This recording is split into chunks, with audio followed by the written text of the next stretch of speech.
Anchor is the easiest way to make a podcast. It gives you everything you need in one place for free, which you can use right from your phone or computer. Creation tools allow you to record and edit your podcast so it sounds great. They'll even distribute your podcast for you so it can be heard everywhere: Spotify, Apple Podcasts, Google Podcasts, and many more. You can easily make money from your podcast with no minimum listenership.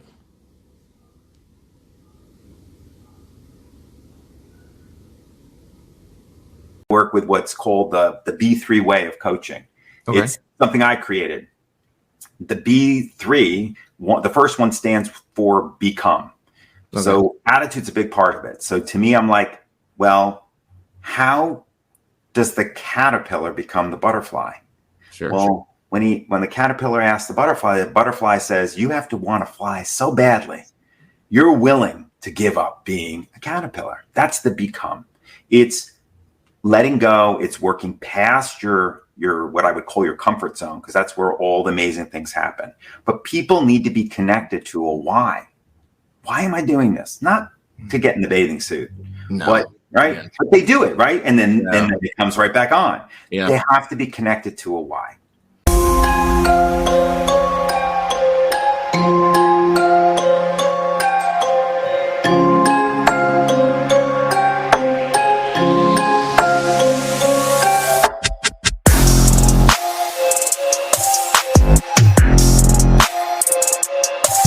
Also, everybody, welcome back to another episode of It Is What It Is podcast. I'm your host, Coach Kelly. Look, I am super excited about this episode because we're going to get into some real cool stuff. We have an amazing author and talk about his new book.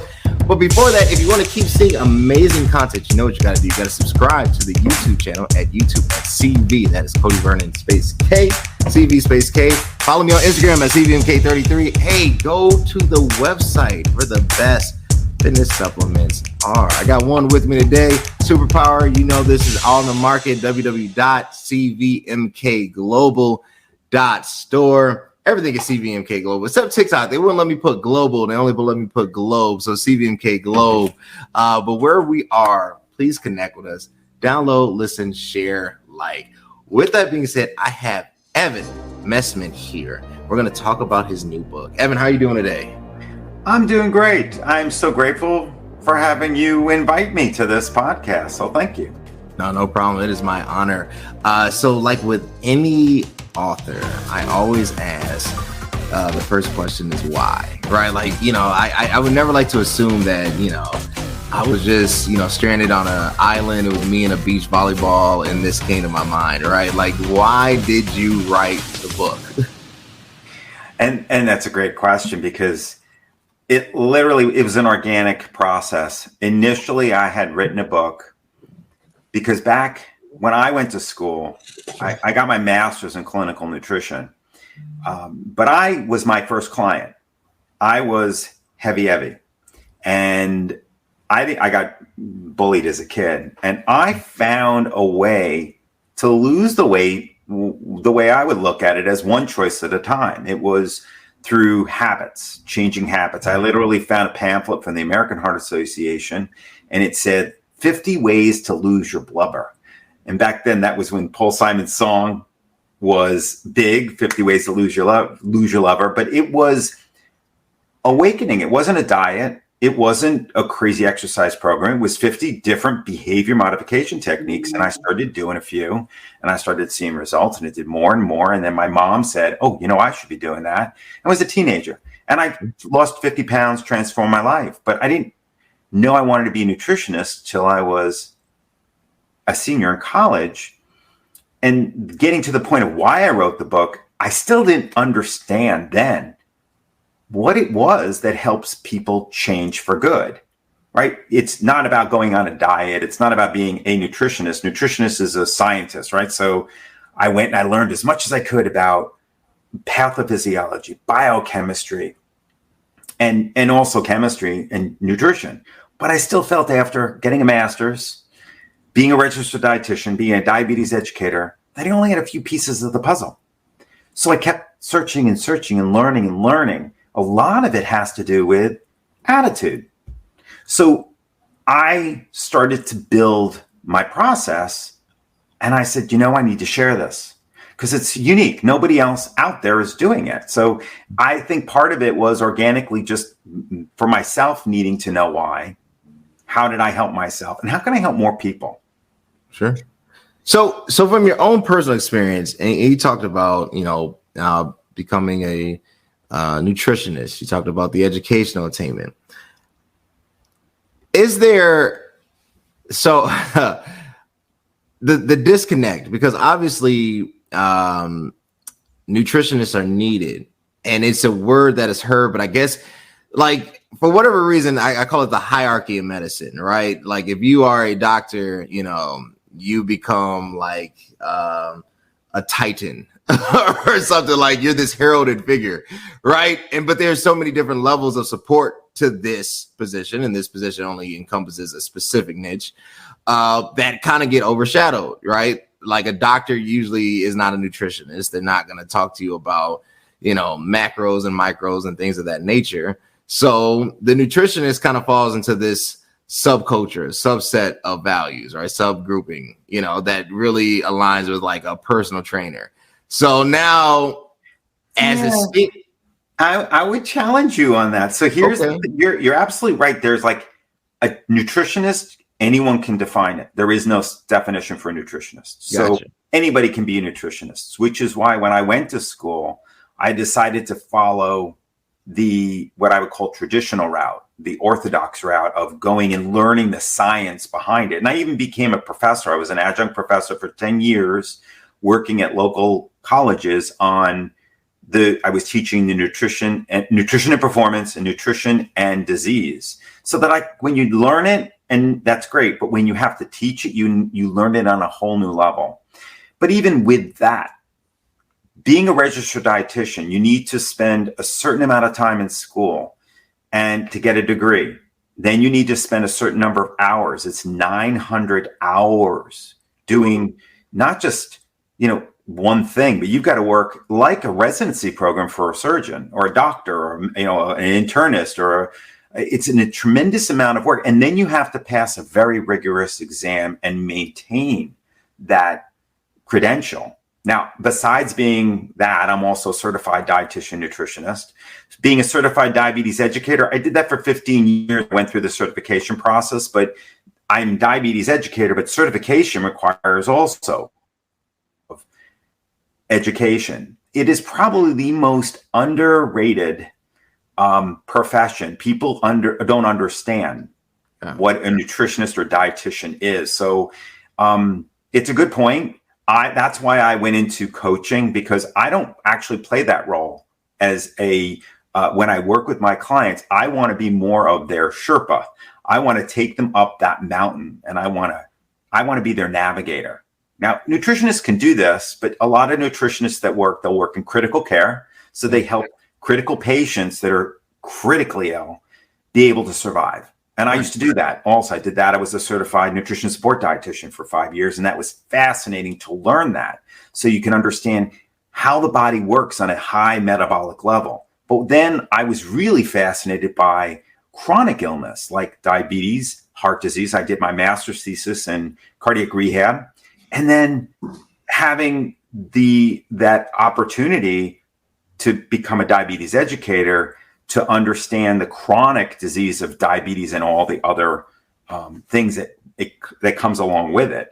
But then I worked across the street. When I was in the hospital, there was a health club across the street. And while I was going to school, I was a personal trainer, certified, and I was also a manager in a health club while I was going to school, because I wanted I had something that I loved doing.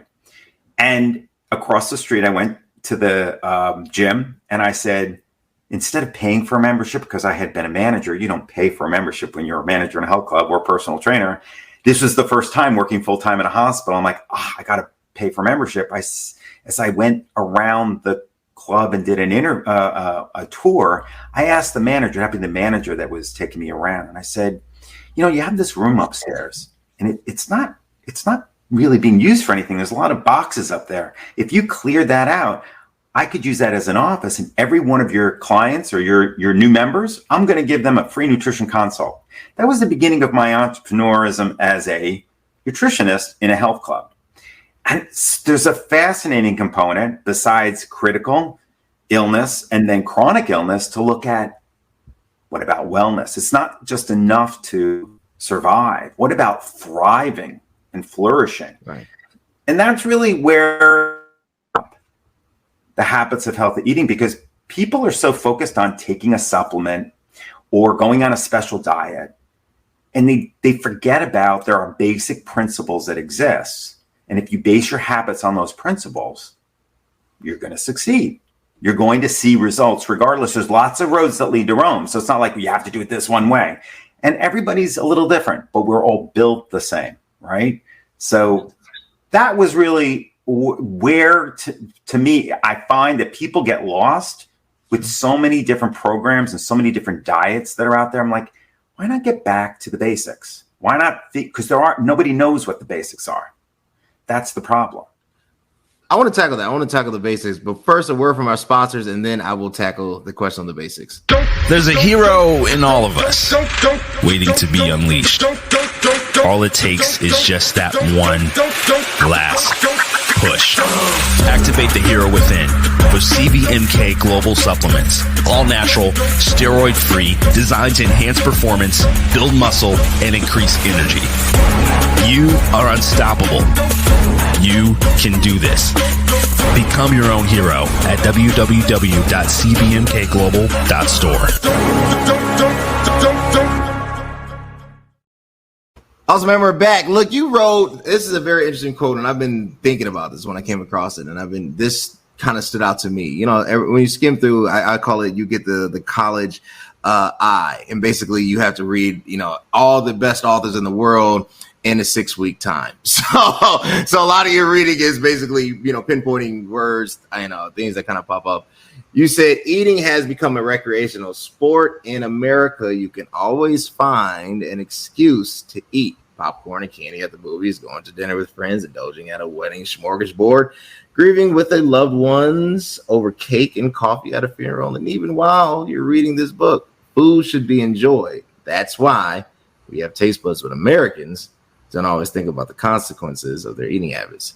I agree. Here's my pushback, though, because it's, I think, perspective. I do agree that if there is a culture that abuses food, it's the American culture, because we make food sexy. We make food entertaining. We have food contests. You go on Netflix, there's a new food show that pops up every Netflix episode. Nailed it, you know, cupcakes. I mean, like, we make it a whole Olympic event. So we do. I understand that. But I also think that the complexity with the American diet has to be, I think the foundation of it is really economics, right? Like, the reason that you have, to me, extremes. So you have the food is everything, food solves all, but it's the quality of food, what we're putting into our body, really stems. I'm not, and I tell anybody, I'm not a nutritionist. I don't know. I did write a paper one time in college, because that's what they make you do, is they write, and somehow they gauge intelligence off your ability to comprehend a sentence. So I wrote a paper on the color of obesity, and I said, if you examine, you know, BMI patterns, it is more related to poverty. And not that wealthier individuals don't have eating challenges or improper diets or abuse foods. But if you look at the largest sample size, I would say that really a sign of obesity is tied to economics. What are your thoughts on that? And that we could talk the whole session about that. So part of the problem is there are deserts out there in impoverished areas where people who live where they're the working class, they don't have access to fresh fruits and vegetables.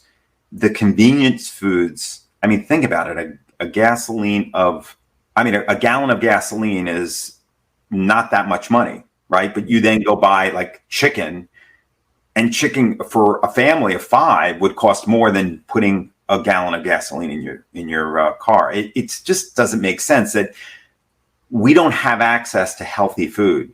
But people, though, that are in those deserts, they're also not educated. I'll give you an example of what I use for when I try to teach this paradigm. We are the only organism in the world that goes on a diet. Yes. There's a reason for that, because there's so much processed foods. And when you look back at when we started to increase in obesity and heart disease, diabetes, was back in the 1900s, in the middle of the century, because there was recommendations that cholesterol was the culprit, that fat and saturated fat was the culprit. Now, it's a piece of the puzzle, but it is so much more complicated than that. But because that information came out, the guidelines ended up saying, let's produce lower fat foods.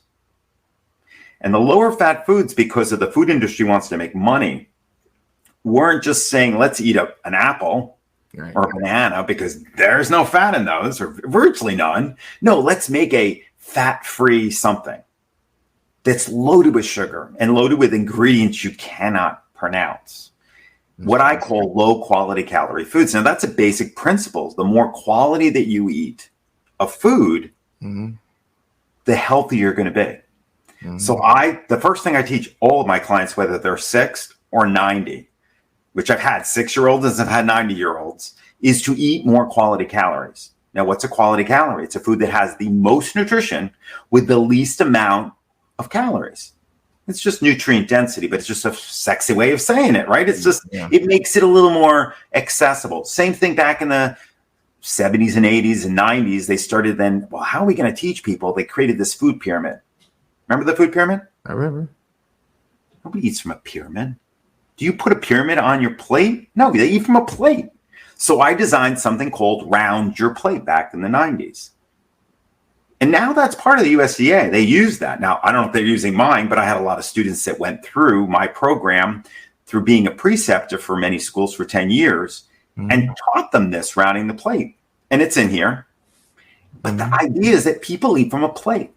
But in these food deserts, where people are exposed to these, and it could be like these small little stores that don't have the fruits and vegetables. They're grabbing a bag of potato chips. They're grabbing the hot dogs. They're grabbing the highly processed foods. It's a matter of changing food industry, but also to me, food industry is not going to change unless the demand increases. How many more people are demanding organic now?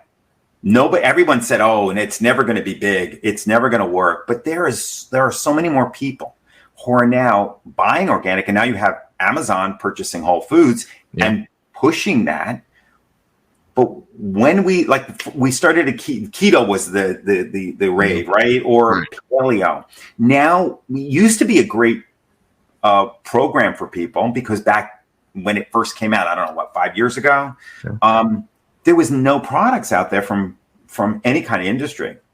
But now you see keto everywhere you go, any supermarket, right? Keto, they're all processed. So they're not quality calories. So people are going to end up finding that even the keto diet, because of the quality of the calorie, they're going to start seeing the weight gain again. They're going to start seeing the health problems. So we need to get back to the basics. You ever see a bird so fat he can't fly? Yeah, Chicago. I see them all the time. No, you know. They can fly. They might be a little big, the pigeons, but they can fly. Pigeons. The squirrel so fat he can't put his claws around a tree trunk. They might like delve into the garbage, but they're eating food that's out in nature. It's designed by nature. And the studies that have been done, they look at the standard American diet. Sure. What's the acronym for that? SAD. SAD. It's a sad diet. The standard American diet is literally more than 50% fat and sugar. Fat and sugar, right? Wasted, empty calories. Now, fats can be good, but most fats that people are eating are either extremely polyunsaturated, highly processed, and also can damage the immune system. There are ways of eating, though, where if you focus on the studies that have been done, use more what I call EVO, extra virgin olive oil. People don't even know that in the inner city, or they'll buy the light olive oil thinking it's the same thing, but it's highly processed. So you're getting the same kind of problem. The bird doesn't go, ooh, I can't eat those sunflower seeds. They're too high in fat. Ooh, and the squirrel doesn't go, I can't eat those chestnuts. They're too high in carbohydrate. It's about balance. It's about allowing and learning how to make all foods fit. But there are people who are more sensitive to carbs, like myself. I come from a family of diabetic patients. My mom and dad have diabetes. Their grandparents had diabetes. I would have diabetes, like my brother does, who's only 4 years older than me, if I hadn't, at 11 years old, look at everybody in my family and go, they're all going down the wrong path. What's up? I'm super pumped. Just got done with another workout. It's your boy, CVMK33. Connect me on Instagram and on the business page of CVMK_global. You know how I get through it. You know how I get that pump looked. Best pre-workout on the market. www.cvmkglobal.store. I got to take care of myself. And I made the decision to turn heavy into who I am now. Mm. People need to start thinking it's about one choice at a time. It's about healthy thinking, eating, and living. It is not going on a diet. It's not a special crazy exercise program, but it's the commitment to the exercise, the way you do, right? You're committed to exercise. How many times a week do you train? 5. And why don't you train 7? My body can't take it. Exactly. That's a basic principle. You're giving your body rest. Why? Right. It's rebuilding. Right. Okay. Do you do anything when it comes to fasting? Do you do intermittent fasting? Yeah, Wednesdays I fast. Yeah, of course. Why? Well, I mean, for me, it was the spiritual understanding of it. But then when I started to research the physiological benefits, it just connects. But yeah, I mean, Wednesdays, I go 12, 16 hours, nothing but water. See, now I do that daily. There is so much great scientific proof now that intermittent fasting, and it's usually a 16-8, will give a huge benefit, not just for clarity, get rid of brain fog, or energy, but it's also giving your body a chance to recover from the stress and the eating that we typically have in the United States. It gives your body a chance to clean out. It's called autophagy. That auto and phagocytosis. It's like the byproducts of all metabolism during the day. That's why we sleep. We're cleaning, we're taking all the garbage out, And the next day you eat, you're bringing the groceries in, and then when you sleep, you're taking the garbage out. So part of this it's not just about weight loss. It's about also longevity. The studies that they showed where they gave mice, they only have a little over 2-year lifespan, but they gave mice a chance to eat whenever they wanted to, same diet, and they gave another group just 1 hour window of eating. Okay. 1 hour. They could eat as much as they wanted, but just that 1 hour of eating. They found that the mice that were eating just in the 1 hour had 30 to 40% longer lifespan. Now, when they went and they took their lifespans, they started doing the intermittent fasting, that 1 hour window, when they were older, it applied even more so. So it doesn't mean I haven't done it all my life, it won't benefit. And they're animals. We cannot infer that on people. But There are lots of great studies going on today. And I have had incredible success with my clients in implementing these basic principles. And that's just a small piece of it. What I do is I work with what's called the B3 way of coaching. Okay. It's something I created. The B3, the first one stands for become. Okay. So attitude's a big part of it. So to me, I'm like, well, how does the caterpillar become the butterfly? Sure. Well, when the caterpillar asks the butterfly says, you have to want to fly so badly. You're willing to give up being a caterpillar. That's the become. It's letting go. It's working past your what I would call your comfort zone, because that's where all the amazing things happen. But people need to be connected to a why. Why am I doing this? Not to get in the bathing suit, but right? Yeah. But they do it, right? And then it comes right back on. Yeah. They have to be connected to a why. And then the second B is be strong. Well, Carol Dweck did lots of studies on growth mindset. Growth mindset is an incredible component of attitude that's so important to seeing change. So I work on grit, resilience. And then with the third one is be be grateful. Gratitude changes everything. It gets people focused in the precious present. And instead of being regretful of the past or being fearful of the future, you cannot occupy the same space in your brain. Your brain can only be regretful or fearful or grateful. So why not be grateful? It's true. I like it. Totally agree. I have nothing to disagree as I'm skimming through the book. And I think this is where, to me, right, I see the biggest challenge with individuals. And I brought up the economic thing. And I think the other thing is the attitude. I think there isn't enough value or belief that longevity should be the focus, right?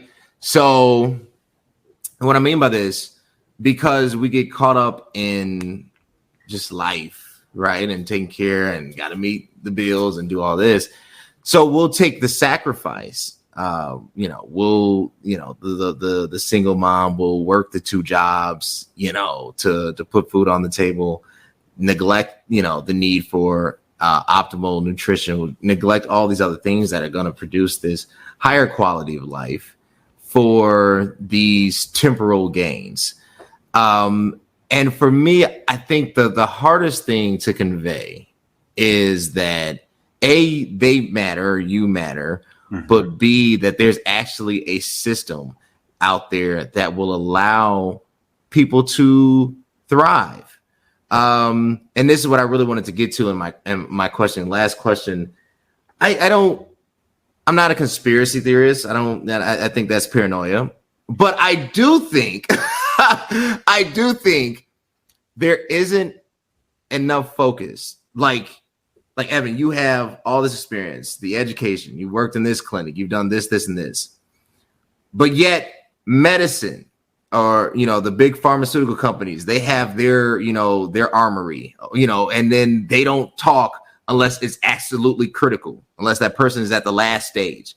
And then you have a federal system that, doesn't understand, okay, great, human beings need this. They need time to actually recover. Like, I would like to say, this is just me thinking out loud. I have these same kind of questions that I've asked, but I will tell you, I will challenge your paradigm. Yeah. And I used to feel similarly, and that's why I've always been searching for the truth. I mean, I felt like I had pieces of the puzzle, a few, and I feel like I have a lot more pieces now than I did 30 years ago. Yeah. But there's millions of pieces out there. But here's what's wonderful. Okay. Social media has made the world smaller. That's true. And now, instead of waiting That's true. for studies to come out, which it used to be, let's say before COVID, even before, I'd say it's happened in the last 5 to 10 years. Yeah. Things have completely changed. Where now the scientists like Andrew Huberman, are taking the science to the people. They're bypassing. Now they're still publishing, but think about how long it took to publish. And it would take a few years to get the data, and then you'd have to get it, approved. And they're being very responsible. There are lots of people that are not being responsible. But what I love about people like Dan Huberman and David Eagleman is that they're taking this information, bringing it to us in podcasts or on YouTube. The Huberman Lab is just an amazing podcast. He interviews other thought leaders and scientists, and he's bringing his research to the people. This is something that's never happened before. So for you, I want you to open up the possibilities there, that the answers are out there. We just have to find them. And ever since COVID, because I've had that time to do this, I am learning more than I ever learned in the last 30 years, just in the last 2 years. Amazing. Filling in all the spaces and holes, because I spent 20 years in corporate America, and I came back to doing what I love because COVID gave me that opportunity. So it's a blessing for me. Sure. But I thought things would have changed. But what happened 20 years ago when I created the attitude muscle, and I was working with what I call the 4-2 rule, and I was working with all these other components and quality calories. All that's happened and meditation and mindfulness. Yeah. Now there's lots of research to support it. Whereas back then it was more theoretical. So there's so much information that's out there, but the basic principles are what really will drive really the decisions I mean, there's no huge paradigm that's going to change in nutrition.